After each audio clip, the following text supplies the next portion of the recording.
Merci Monsieur le maire, bonjour à tous. Bonjour chers collègues. Monsieur le maire, je vous avais déjà posé une question orale au sujet des problématiques de prix et de pénurie d'énergie à l'occasion du conseil municipal du 28 mars 2022, il y a maintenant quasiment 6 mois. La hausse des prix de l'énergie, de l'électricité et du gaz, ainsi que les perspectives de pénurie et de rationnement pour cet hiver, rendent cette question cruciale pour tous les Français et me conduisent à vous réinterroger à nouveau. La hausse des prix de l'électricité, des carburants et du gaz frappe les collectivités avec souvent une explosion de ce poste de dépenses. De plus, les collectivités sont des consommateurs importants d'énergie et leur contribution à l'effort de sobriété pour passer les pics de cet hiver sera cruciale.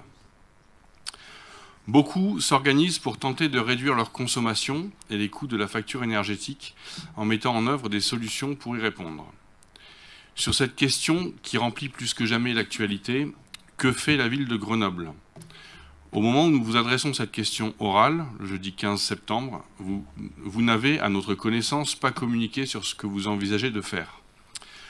Nous vous demandons donc de nous indiquer les mesures que vous avez décidé d'engager rapidement afin de répondre à l'appel à la sobriété énergétique qui s'impose à tous. Par ailleurs, la hausse des prix de l'énergie, même atténuée par le bouclier tarifaire, touchera fortement les particuliers et notamment les plus modestes. Nous demandons donc de nous indiquer les mesures que vous comptez mettre en œuvre en direction des Grenoblois concernés. Enfin, il faut se féliciter qu'un grand nombre de foyers utilisent pour se chauffer le réseau de chaleur de la compagnie de chauffage.